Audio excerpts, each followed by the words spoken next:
சேனல்ல என்ன பண்ண போறோம்னா பென் டூலை வச்சுக்கிட்டு எப்படி சில விஷயங்களை பண்ணறதுன்னு பார்க்க போறோம்.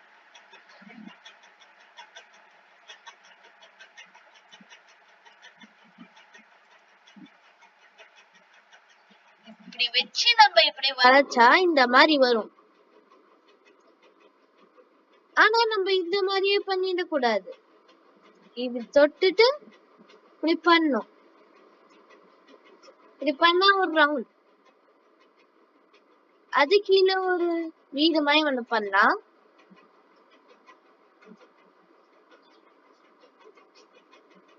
த்ரீ பண்ணலாம். அதுக்கு பண்ணலாம்.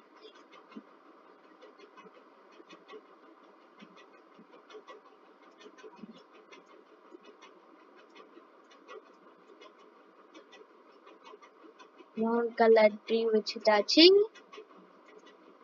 மேல கிரீன் கலர் வச்சிடலாம்.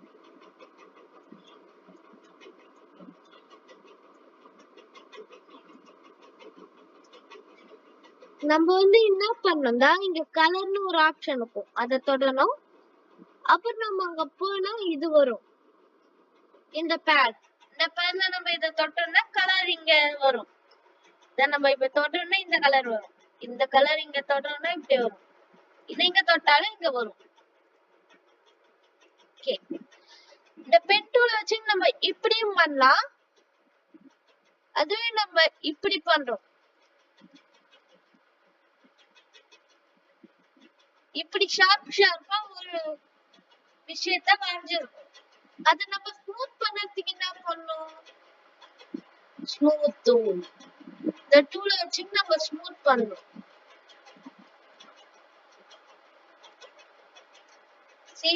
இத பாருங்க எப்படி, இந்த இடத்த பாருங்க, இத கொஞ்சம் பாருங்க, ஸ்மூத் ஆயிடுச்சு. இத ஒரு காப்பி எடுப்போம். நம்ம ஆல்ட்ட புடிச்சுக்கின்னு நம்ம இந்த செலக்ஷன் டூல வச்சுக்கின்னு ஆல்ட் பிடிக்கணும். அதை பிடிச்சிக்கின்னு இப்படி நீங்க வச்சோம்னா ஒரு காப்பி உருவாகும். இப்படி உருவாயிடுச்சு. இப்போ நம்ம இதுல பண்ணலாம். இப்ப இந்த ஸ்மூத் டூல வச்சுக்கின்னு இந்த இடத்த இப்ப பண்ண போறோம்.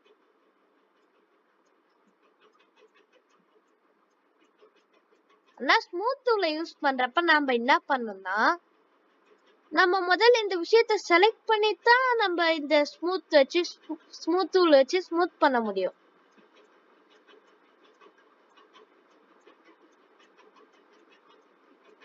நம்ம அது மேலேயே நம்ம டேஸ்ட் பண்ணி விட்டோம்னா அது ஸ்மூத் ஆகும். கொஞ்சம் உங்களுக்கு ஜூம் பண்ணி காட்டுறேன்.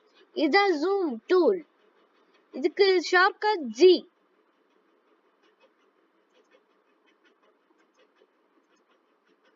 இங்க பாருங்க, இந்த ஷார்ப்னஸ் இங்க பாருங்க. இது ஸ்மூத் டூல். இத ஸ்மூத் பண்ணிடுச்சு. இப்ப இதுக்கான வித்தியாசம் நம்மளுக்கு தெரியுது. இதே மாதிரிதான் நம்ம நிறைய விஷயத்த ஸ்மூத் பண்ணணும். நம்ம ஏதாச்சும் ஃபாஸ்டா செய்யறோம்னா அதை ஸ்மூத் பண்ணதுக்கு இந்த ஸ்மூத் டூல் உதவியா இருக்கும்.